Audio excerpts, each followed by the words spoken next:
Right. Good morning, ladies and gentlemen. Welcome to October's meeting of the County Council Executive. So we'll start with apologies for absence. Excuse me, I'll get those. Anyway, apologies for absence, please. Thank you, Leader. We've received apologies from Councillor Bokit, Davey, Glenn Garrett and Heather Sandy. Thank you. Any further? Nope. Okay. Any declarations of interest? Nope. Thank you. So then we move on to announcements by anybody. Are there any? Nope. Right, we'll move on then quickly. So minutes of the meeting have held on the 4th of October. Is everybody happy that this is signed as a true and accurate record? Is that agreed? Everybody agreed? Thank you.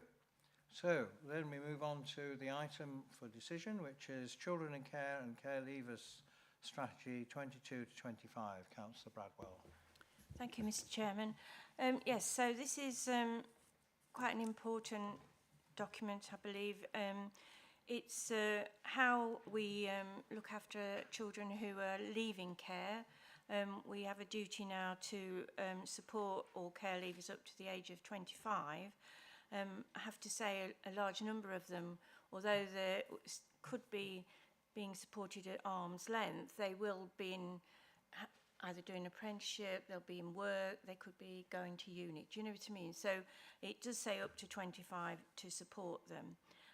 But the report, I think it's a very good report, goes into the detail of, you know, what we do for our young people, obviously, and, you know, there's a lot on offer there now. Times have changed. I was actually talking to Councillor Dilts this morning, because Councillor Dilts and I go back quite a long way, and we were talking about years ago when actually we didn't look after children like we look after them now. They're like either in foster care, in a children's home, and that is a home, and family life, and then we work to actually, as we would our own children, gradually make them more independent so that they can live independently and obviously support them in getting jobs and all sorts of things. So I think I'll go let, I think it's Andy and Martin here who have come today to answer questions and that. But, you know, I'm really proud of how the service has moved on over the years.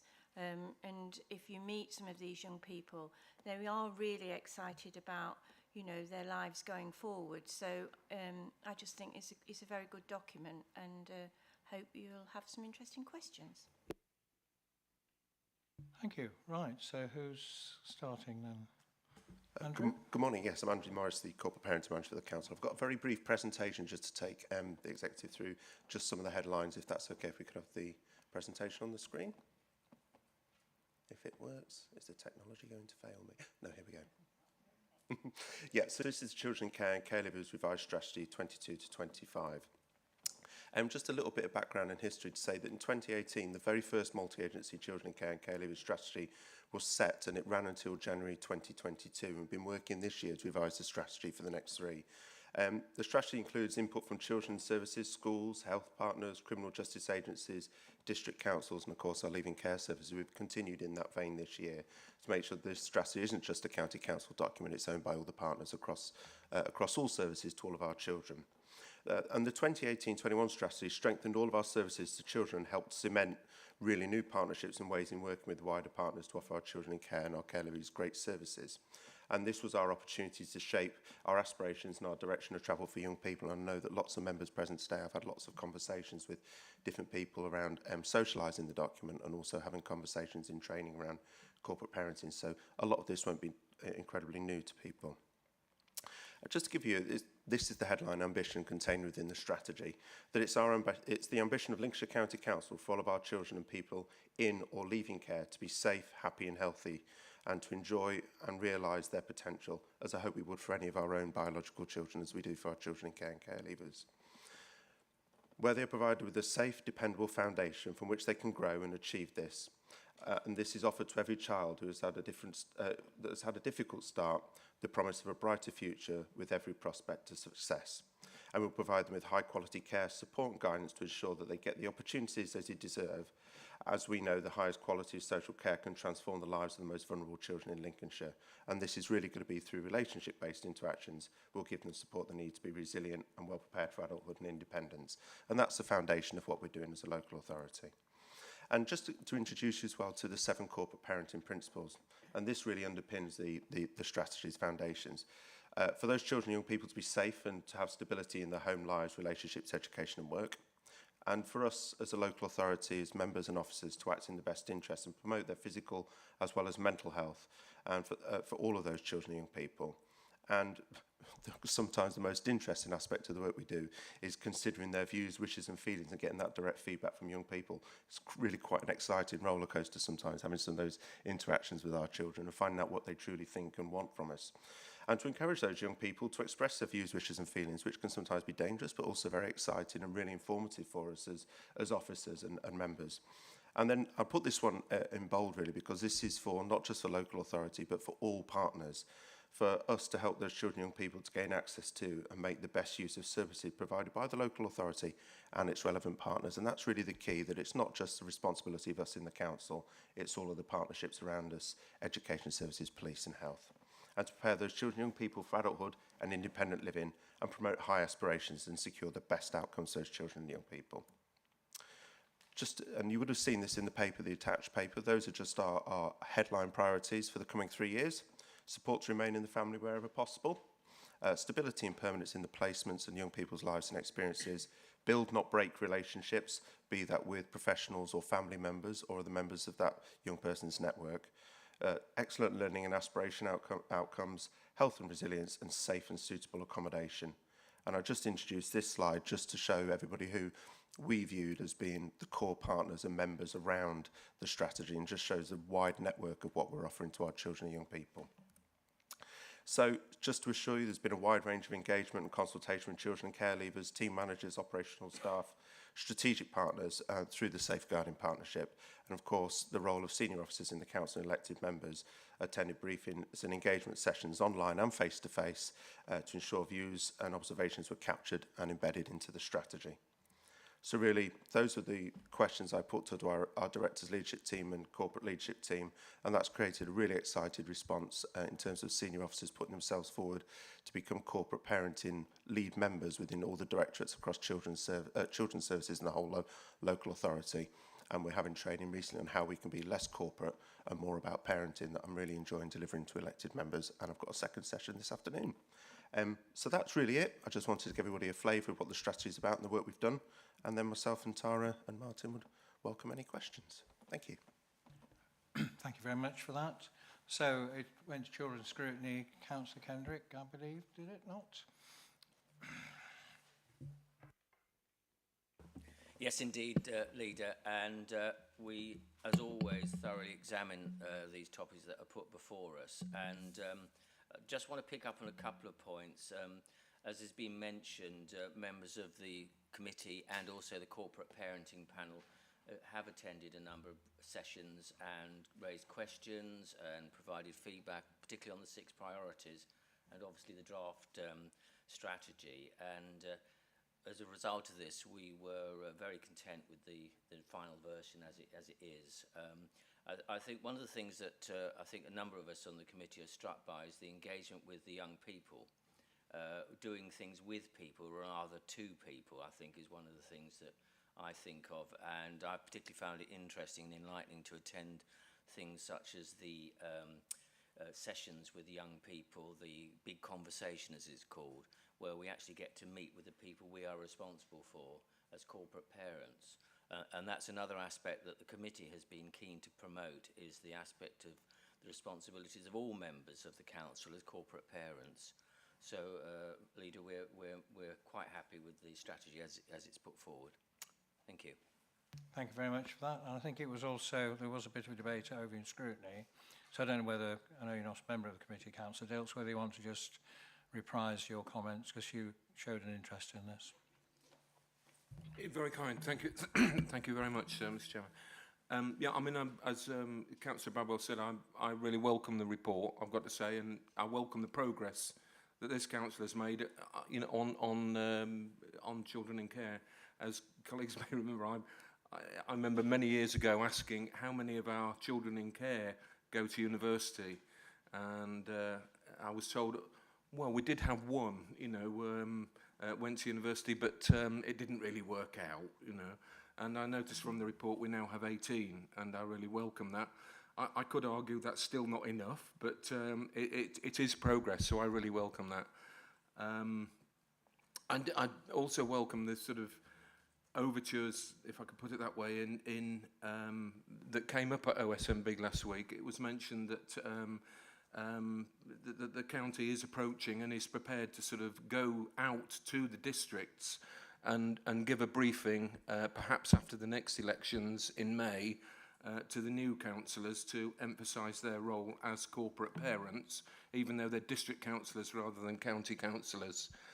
So I really welcome that and welcome anything that we do for, I think I'm a parent, most of us are, and we're told, aren't we, these are, we are the corporate parents. So we should really make sure they have access and the ability to get the things that our own children are entitled to ourselves. I do feel passionate about it, and I don't make any apologies for that. But thank you very much, Chairman, for allowing me to speak. So there were some points raised at Overview and Scrutiny, but presumably you've had, I don't know who was there from, if anybody from the team. Just to, and there were some questions raised and some we'll get back to you answers, so just wonder. Yeah, that's right. I was at Overview and Scrutiny, and Tara Jones was also there. I think we responded to most of the comments. There was a couple of additional comments which myself and Tara are going to respond back to. Most of it focused around the issue around access to higher and further education. Okay, right. Questions, comments then, please, anybody? Councillor Davies and then Councillor Corey. Thank you, Chairman. Yeah, it makes very interesting reading, and there's obviously some good work going on. Two questions. Building on Councillor Dilks's point, what kind of analysis, like the Dunedin project looked at, every 10 years, child lifetime outcomes, and, children in care struggle later on in life. Are we doing any work to say, following on from people 10, 20, 10, 15, maybe I should have gone to school, 10, 15, 20 years later to see how their outcomes are performing against national metrics? And I wonder on page 26, there's some good targets there, which I like to see, some good reporting. How does that compare with children who aren't in care, is my second question. And my third one is the fourth bullet point. 56% of children, young people in care leavers are education, training and employment. What's happening to the other 44%?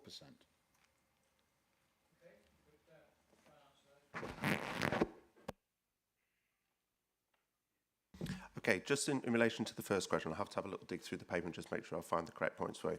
When it comes to forecasting or analysing the experience of the young people 20, 30, 40 years on, one of the challenges we've got is that these young people are independent adults in their own right, and when those people have left care and they've left the leaving care service, they actually don't really want to come back and talk to us about, how their lives might have changed. It's very difficult to make contact with people once they've left our services because their freedom within their own right as an adult to go off into the world and do what they want to do, and it's very difficult to kind of analyse it further on. No, we don't try nationally. There's no kind of real drive to try and do that. But what we have noticed is since we've extended the service through to the age of 25, we get a greater feel for what the experiences of our young people leaving care at the age of 21 was, and what the extension of the service up to the age of 25 has really demonstrated is that added value of having that additional information, advice and guidance support was needed up to 25, and maybe young people leaving the leaving care service at the age of 21 was premature and too early. So I really welcome the government's change in the regulation in 2017 to extend the leaving care service, and it's made a profound difference to young people. Beyond the age of 25, there's no real way of tracking the experience of those individuals, I'm afraid, and it's not done centrally and it's not done by the local authority.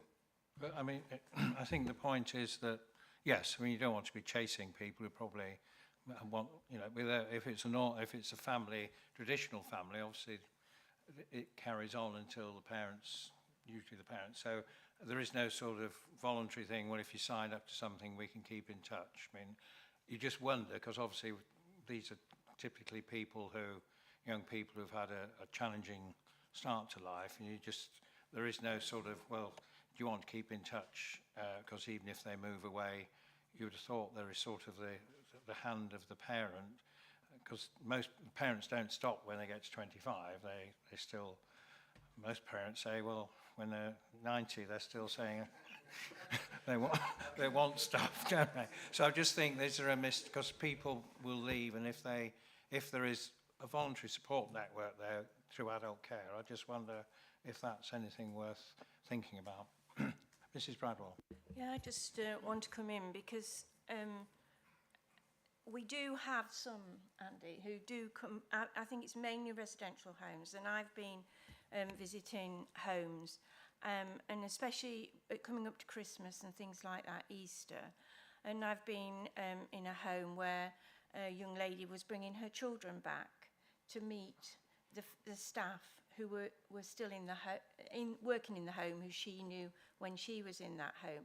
So I think there are connections with individual people. Obviously, we don't know that. I only know that as I travel round to the homes. And I also understand as well, though, Andy, that actually if children have been in foster care, very often these, as they grow up, they will still keep in contact with their foster carers, because it's like the residential home managers and people work there, and the foster carers, they've made a huge impact in trying to help these young people, get over some of the trauma that they've been through in their own in their family life, and I don't think they forget. I mean, as I say, Andy said, we don't have the stats and we can't go back. I mean, maybe it's something we could look at when people start, in the leaving care service. Would they want to help us? I don't know. You just feel that even if it's just a contact number or email, if in the future, if you're struggling, either if they're living somewhere the local authority there can be directed, or just this is who you can, if I'm not sure many will take it up, but it does seem a bit like a sudden chop. And that's you're on your own. I think the first place we could start is our residential homes and our foster carers, because I do know people do return back to them, but obviously they would then have to agree to work with us. And perhaps I can understand why, if they've started a new life, they're married and that, perhaps don't want to actually return back to some of the thoughts that they would have from their earlier life.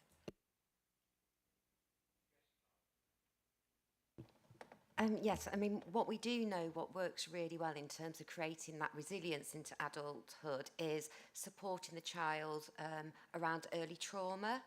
And so you'll see throughout this strategy, we very much take a trauma-informed, trauma recovery approach with children. And what we also do is we build that network of relationships around them. And the relationships, what we know when children, young people transition into adulthood, are kind of that real foundation that helps that resilience continue into adulthood. And we do a lot of work in repairing and restoring the relationships between the young person and their own family. So that's why one of the priorities about build, not break relationships goes throughout the strategy. Okay, because there is their own sort of network of relations, I suppose, but you just feel, I'm sure it's not the case, it's all, you're 25, that's it, you're on your own now, bye. Hopefully it's not as brutal as that. I'd just say, in terms of some of my experiences, Councillor Bradwell said I've been out to some supported lodgings on the East Coast, and there was a couple of young people moved in, and then an old care leaver who was about 27 came round to visit to have a cup of tea, and she brought her daughter, and they all sat in the living room having a cup of tea. So, as Tara said, although formally there's no leaving care service beyond the age of 25, it's about those relationships, enduring relationships, and making sure there's a sense of family and connection. And if a care leaver comes back and knocks on the door at Bernardo's and says, oh, I need to put my washing on, been washing machines, but we've got washing machine living care, I guarantee that door would be open, they'd be able to use the washing machine, they'd sit and have a cup of tea and a sandwich with us as well. Although there's no formal service beyond the age of 25, Lincolnshire County Council doesn't walk away from our care leavers, we stay in touch if they need us.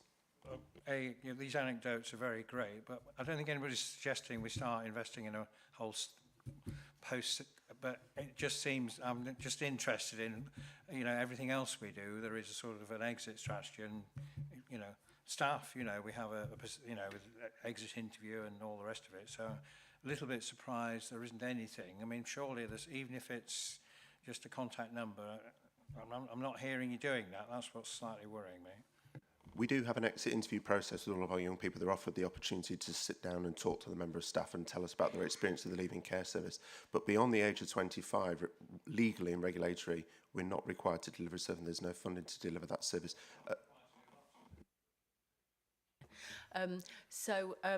The requirement in terms of how we support our children who have left care up until the age of 21 is incredibly prescriptive in terms of how long they must be seen. Between 21 and 25, it moves into that if you want to access us. So that phone number, that contact number, is available, as Andrew said, regulatory until the age of 25. And that between 21 and 25 is a choice as to whether they want to come to us. Up until the age of 21, we've got statutory duties. And so that sort of, that service that we're available to for you to contact, that phone number is available. It is on the website. We could certainly look at making sure that it's not prescriptive in terms of, whilst we offer the service until 25, clearly we wouldn't stop somebody or not answer somebody if they rang us up at the age of 28 and said, can I please have some advice? Or we can certainly look at how that's promoted, because certainly that it wouldn't be the case that people would say you're 28, you don't qualify, we're not going to have a conversation with you, because it is very much around signposting for people to have access to the services that are available, such as children's centres, etc., etc. So it isn't a clear cut-off. It is about developing those relationships, without a doubt. And if I just come back on one of the other comments Councillor Davies made around the performance indicators and measuring outcomes against children who haven't been in care, we tend to look at trying to look at indicators that will tell us the additionality that we provide. We know that children coming into care, their outcomes are not as good as their peers, without a shadow of a doubt, because that's why they need to come into care, because they're not their parents are unable to provide them the support so that they can thrive. So when they come into care, they are disadvantaged from their peer group. What we want to do is to add additional value. So we look at what progress they make whilst in care, because we want them to exceed the progress that they make when they're in care compared to if they were in the home environment. And so we tend to look at the progress made in care rather than necessarily comparing their care against the population as a whole, because we know that they're starting off from a disadvantaged position. And it's about what additionality and additional support to help them to catch up that we really try and focus on.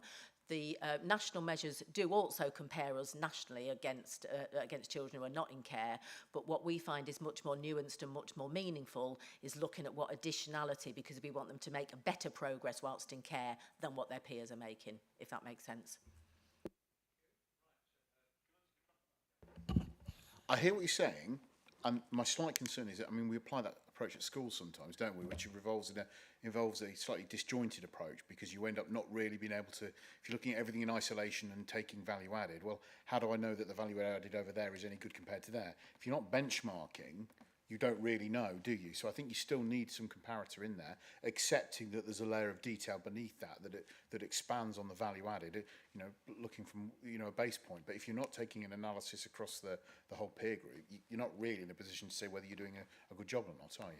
Yeah, that's why we do both, particularly from an educational outcome. So of course the children who are in care are compared to their peers, but actually we would make them to make much more progress than one key stage progress for every 2 years. We want them to accelerate because of the additional investment, but absolutely we would do both, looking at comparison against peers and comparison against progress in care.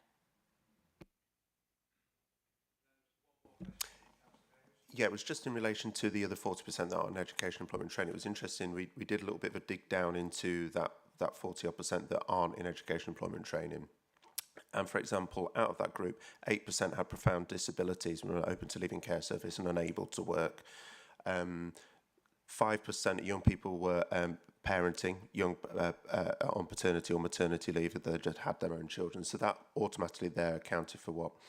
12% of the young people already. So what myself and Tara are going to do as a result of that, we're going to have deeper dive into that 40% and have a look at what some of their experiences are.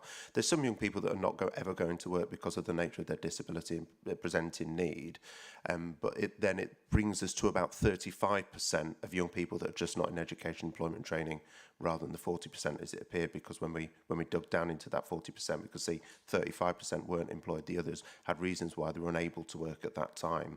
And I've also commissioned Bernardo to do an analysis of all those young people that aren't in education, employment and training and the reasons why, and they're going to develop some of those word diagrams that identify the specific needs and issues those young people are experiencing. And one of the ones that's come out already as a priority is mental health. And the experiences of trauma that we've talked about, and that's preventing some of our young people accessing education, employment and training. But also, what I do on a quarterly basis through the performance tracking is look at the journey of those young people through NEAT, not in education, employment and training, and you can see how the service works with particularly young people to get them into education, and then somebody new comes into the service who isn't, and it's a rolling number of young people through the leaving care service at all times. And you see from in the statistics, as young people get older, they're more likely to get into education, employment and training as they access the leaving care service. But it is a piece of work we're going to do because corporate parenting is very interested in our education, employment and training experiences of young people. Thank you. Much of what I was going to ask has been answered, and it's moved on somewhat. But I did want to say thank you to Andrew. I attended a corporate parenting session a couple of weeks ago, and it was exceptional. You think you know, as a councillor and an executive member, you think you know a lot about the services that the council does, and we do. But that level of detail that you went into, I learned so much about what we do for our children in care. So I just wanted to say thank you, and it's really important, and we've made such a huge difference to those people who aren't shown the door at 21, but the door is left open for them at 25. And you gave one example of someone who'd left care in Lincolnshire and they'd gone to live in Sheffield, and the level of care that we offer in Lincolnshire is much better than they receive in Sheffield, and so they rang you up and said, what do I do? And you helped, and that was I thought that was an amazing thing to do. So I just wanted to say publicly thank you for that. And if anyone hasn't been on the corporate parenting session, please do attend, because you learn so much about what we do. Thank you. Yes, it's this afternoon. It's a slightly later session.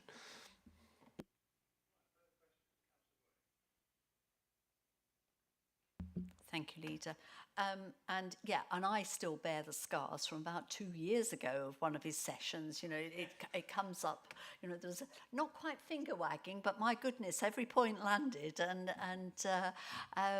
they are very, very good sessions. And I really would like to pay tribute to all of you within Children's Services, but particularly in this area. You do a phenomenal job, and it's really nice to be proud to be part of something where the officers really do have the interests of young people at heart, and I thank you most sincerely for that.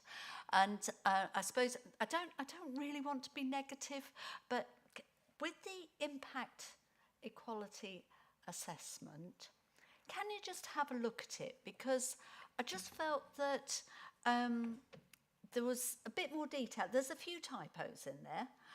Well, so the world's going to end, big deal. But for example, on page 11, where it says who was involved in the EIA, and you've just gone down, no specific findings, and on the following page, loads of young people were engaged and consulted. So, you know, you'd obviously got the information because you've been consulting them, but it would have been, for me, of interest to see exactly X number of young people out of however many fell into, say, the disability bracket and the gender reassignment, etc., and just so there was a little bit more life to it. If you just consider that in future, please. But thank you, great service, well done, all of you.